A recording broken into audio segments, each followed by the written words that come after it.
You name it, they did it. Charming. Skip nodded. You've already discovered for yourself how charming this government can be. Fletch's gaze returned to Skip's face.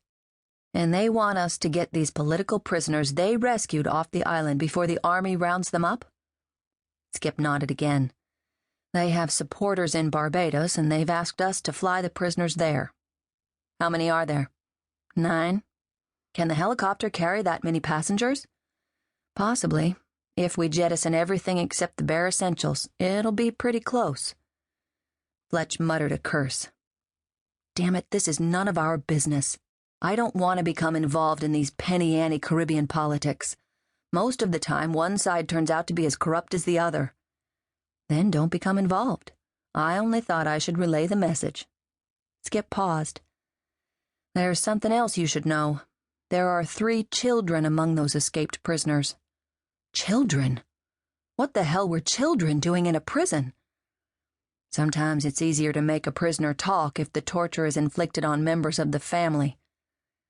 The flesh tightened over the broad planes of Fletch's cheeks as his teeth clenched. He was silent for a moment, his green eyes growing more icy with every passing second. I don't like that, he said softly. No, I don't like that one little bit. I didn't think you would. Fletch's hands tightened on the lacy black iron of the balustrade.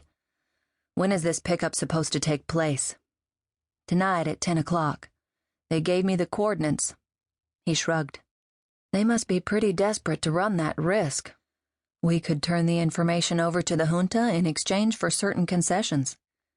Fletch looked at his wristwatch. 3 hours. We'd better get moving. Skip straightened in his chair. You're going to do it?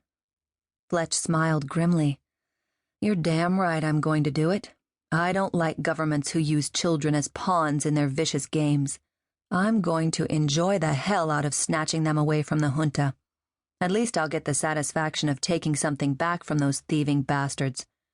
Can you have the helicopter serviced in time? It's already serviced and ready to go, Skip said blandly. I also stripped it down as much as I could without raising the suspicion of the maintenance men at the airport. What I couldn't get rid of, I unscrewed and loosened so that we can ditch it in the hills. You took a good deal for granted. I don't like being thought of as predictable, Skip. Skip felt a chill run down his spine, unconsciously bracing himself as he met Fletch's gaze. Even after 12 years as his personal pilot and general jack of all trades, Skip could still be made to feel uneasy by Fletch. He should have become accustomed to the man by this time, Skip thought. Wielding power had become second nature to Fletch, and he probably didn't even realize he was doing it. Hell, most of the time Skip liked Bronson, and he always respected him. Fletch was honest, generous, fair, and, on rare occasions, displayed a wry sense of humor few were aware existed. He doubted if Fletch would ever let anyone get close enough to call him friend, but if he did, he would probably be a damn good one. You like kids, he said simply.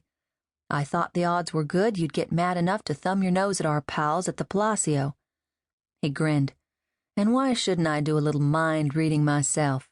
You have quite a few business rivals who claim you have occult powers. Fletch's frown disappeared, and a slow smile lit his face. Why not indeed? Sorry, Skip, this whole mess has put me on edge. I'll be glad to get off this damn island and back to civilization.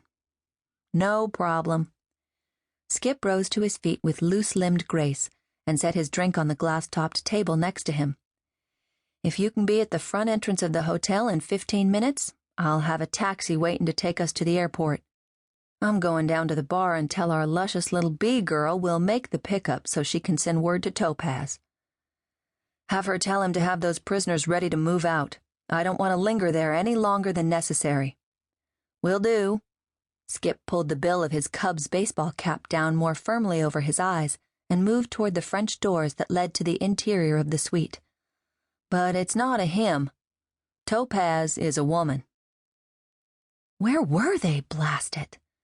Samantha's gaze anxiously searched the night sky. There was moonlight tonight, which was both bad and good. It had made the